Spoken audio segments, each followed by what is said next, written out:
여러분, 가족이 간병해주면 간병인 보험에서 보험금 다 나오는 거 아니야? 이렇게 생각하신다면 이 영상 꼭 보셔야 합니다. 가족이 간병해도 청구 방법을 제대로 모르면 보험금 못 받는 경우가 정말 많군요. 보험은 가입보다 청구가 더 중요하다고 말씀드리고 싶습니다.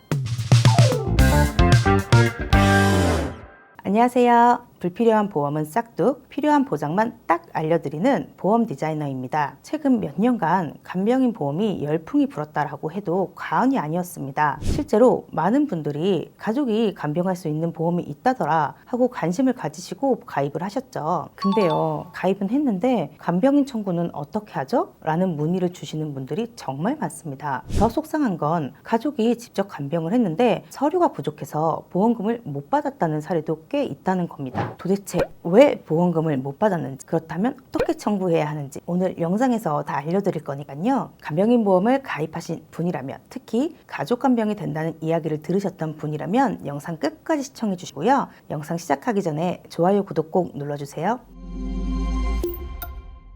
일반적으로 보험을 청구할 때 생각해 볼까요? 병원에 가서 치료를 다 받죠. 그리고 퇴원할 때 필요한 서류를 받습니다. 끝이에요. 더 이상 설명이 필요 없죠. 하지만 가족이 간병한 가족간병보험은 다릅니다. 입원해서 가족이 간병을 하는 시점부터 서류를 준비해야지만 보상을 받을 수 있습니다. 뭐야, 그럼 도대체 뭘 준비해야 되는 건데? 이렇게 말씀하실 텐데요. 우선 가족간병보험을 청구할 때 필요한 서류들을 정리해 보겠습니다. 진단명, 질병분류코드가 기재된 진단서가 필요하고요.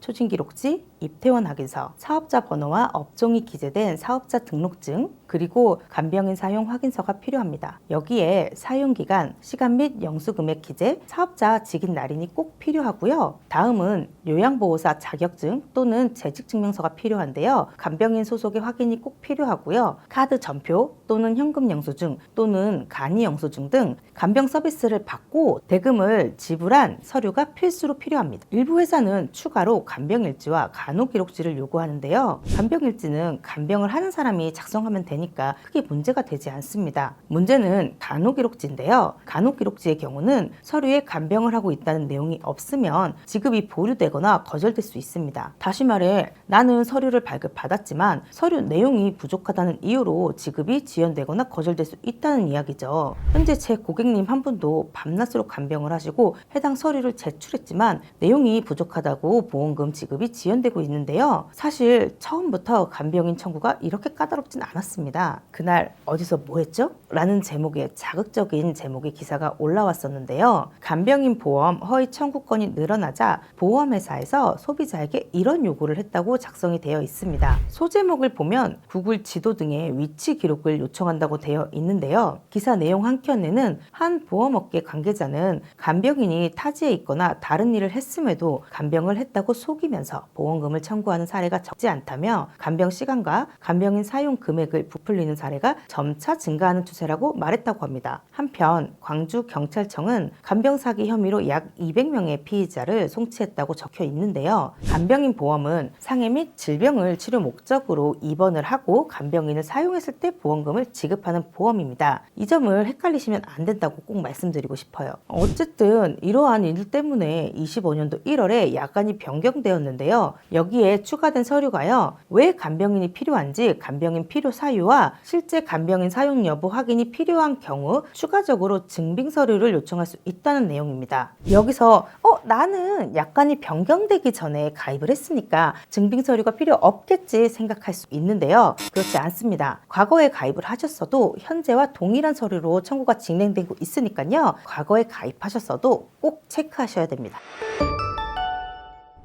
서론이 길어서 죄송합니다. 지금부터 가족간병 서류를 준비하는 방법을 알려드릴게요. 첫 번째, 입원을 해서 간병인을 사용하게 될 경우 꼭 미리 간병인 업체에 연락을 해서 가족을 간병인으로 등록하셔야 합니다. 여기서 많은 소비자들이 의문을 제기하는데요. 가족이 간병을 하면 보장을 받을 수 있다고 들었는데 왜 등록을 하죠? 라는 의문을 가지게 됩니다. 가족 간병의 개념은 가족관계 증명서에 기재된 가족이 간병을 했을 때 보장하는 것이 아닙니다. 간병인의 정의는요, 유상으로 간병 서비스를 제공하는 활동을 하는 자로서 사업자 등록된 업체를 통하여 간병 서비스를 제공하고 서비스에 상응하는 비용을 지불한 것이 확인된 자에 한한다고 되어 있습니다. 즉 전문 간병인 자격증이 없어도 업체에 등록이 되어 있고 유상으로 서비스를 제공하는 사람입니다. 그래서 꼭 가족이 아니더라도요, 친구나 이웃이 간병을 하셨어도 업체에 등록을 하고 간병을 했다면 청구가 가능하게 됩니다. 이때 주의하실 점이 하나 있습니다. 간병인 업체의 사업자는 간병 관련 업종에 해당되어야 하며 국세청 업종 코드 기준 개인 간병 및 유사 서비스업 또는 개인 간병인 등 간병인 제공 또는 간병인 중개 서비스를 영위하는 사업에 해당하는 업종으로 등록되어 있어야 합니다. 그리고 간병인 중개 서비스 사업자는 직업안정법상 직업소개 사업으로 등록이 되어 있어야 합니다. 그런데 여기서 소비자 입장에서 아파서 입원하는 와중에 이런 부분까지 챙기기는 쉽지 않은데요. 대부분의 설계사가 업체를 알고 있으니까요. 꼭 담당 설계사에게 연락하셔서 업체에 등록하시길 바랍니다. 그리고 간병인 업체마다 수수료도 다릅니다. 이 부분도 꼭 체크하셔야 하는데요. 현재 담당 설계사가 없거나 제가 추천하는 업체가 궁금하신 경우에는 카카오톡에 보험 디자이너를 검색하셔서 업체 문의를 남겨주시면 간병인 보험 청구하는 방법과 업체에 대해서 안내 드리도록 하겠습니다. 여기서 질병의 경우 미리 입원 날짜를 잡는 경우가 있는데요. 이런 경우 입원하시기 전에 미리 연락하셔서 간병인을 등록해 놓으시고요. 상해의 경우 갑자기 다쳐서 입원을 하잖아요. 여기에 수술까지 진행하는 경우라면 정말 정신이 없을 거예요. 그래도 꼭 업체에 연락을 하셔서 등록을 하셔야 합니다. 내가 너무 정신이 없어서 업체에 등록을 못했는데 실제로 간병을 한 거니까 나중에 등록을 하면 안 될까요? 라는 질문을 종종 받는데요. 절대로 안 됩니다. 간병인 업체 홈페이지에 들어가면 첫 화면에 자주 묻는 질문에 대해서 공지를 했는데요. 절대로 소급 적용해서 적용하지 않는다고 되어 있습니다. 만약 첫 번째 단계인 이 등록 단계에서 등록을 하지 못했다면 청구는 불가능해진다고 말씀드릴 수 있습니다. 자, 이제 간병인 서류를 준비했다면요. 이제는 병원에 말씀을 해주셔야 하는데요. 간호기록지에 내 가족이 간병을 하고 있다는 내용을 꼭 작성해 달라고 해주셔야 됩니다. 여기서 간병인이 필요하다는 내용을 병원 측에서 환자에게 안내했다는 내용이 들어가면 더욱 좋습니다. 앞서 제 고객님이 이 두 서류를 모두 제출했지만